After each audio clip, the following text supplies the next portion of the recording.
Hello, this is Jeremy from Freedom in Motion. Today I'm going to show you my favorite relaxation exercise, active rest. So what makes this exercise so good? Number one, it's simple. All you have to do is get into the right setup and let it do the work for you. Number two, it's quick. All you need is about 10 or 15 minutes, and if you make it into a daily habit, it'll make a huge difference for you over time. Number three, it's efficient. It relaxes your whole body and mind all at once. Plus, you don't need very much to do it.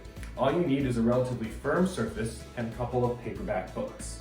Now I'm showing you today on a massage table because it'll be easy to see what I'm doing. But at home, you're going to want to do this exercise on the floor with either a yoga mat, a blanket, or a rug underneath you to make it comfortable. I don't recommend doing this exercise on a bed or a couch because they usually have a bit too much give and it doesn't give you the support you need to get the most out of this exercise. Today I'm going to show you the very basic, simple version of the exercise, and in a later video, I'll go into some movements you can do to make it even better. So let's get started. What you're going to do is you're going to come into a seat on the floor about half a body's length from your books.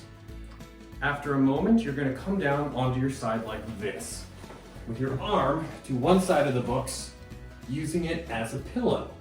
So here, I'm going to pause for a second, and then I'm going to roll over with my head on the books and my feet flat on the floor with my knees in the air.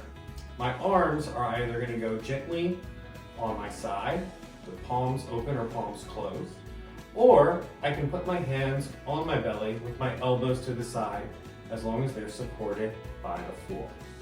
And that's it. That's the basic exercise. Now, a couple of points that will help you to set this up even better. As far as my feet, you want them comfortably close into your body. If you put your heels too far out or too close, you'll find it's much harder to keep your legs balanced. You also want to find the right width for your feet. So for most people, that's going to be just outside of hip width, with your heels slightly out and your toes slightly in, and a little weight in your heels, your big toe, and your little toe. Now, if you're like me and you still sometimes have a little bit of trouble not tensing up holding your legs like this, what you might want to do is put your legs up on a chair like this, and you'll get basically the same benefits, but won't have to worry about keeping your legs balanced. As far as your head on the books, what you want is you want to have enough books so that your head is well supported, but not so much that it feels crunched. So if your head is arching back like this, you'll feel pressure on the front of your throat, and it's just not very comfortable. And similarly, if your chin is tucked like this, that means you have too many books. So you want to find the balance between them. Sometimes, for most people, that's maybe 1 to 4 centimeters of books. And it's nice to have a couple books like this so you can sort of take them out and in to find whatever's comfortable for you, which might even be a little different on a daily basis. So, how is an exercise that's this simple so effective? So there's really two main elements here. One of which is that in this position, I have about 1/4 of the pressure on my spine than I would normally have when I stand up in the upright. So already this takes a lot of pressure off of my body. So also, what this position does is it uses gravity to create a subtle stretch up and down my spine and really through all the muscles of my torso. Most of us lose about 1 centimeter to 1.5 centimeters of height between when we wake up in the morning and when we go to bed at night. What this does is it gives you a little bit of a chance for all those things that are crunched up to expand a little bit. I like to leave my eyes open when I do active rest. Some people like to close them, and that's fine. While you're in this position, a really good thing to focus on is just the points of support underneath you.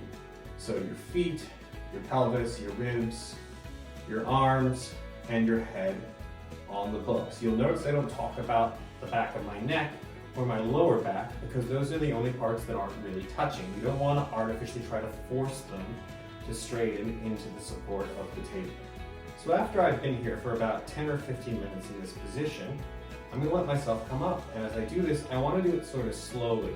because if you do it a little faster, it's not going to be bad for you, but you might crunch up a bit and you might not get all of the benefits. So I'm really just going to reverse the process. I'm going to swing one arm out and let myself roll over onto my side, sort of lazily. Hang out here for a second.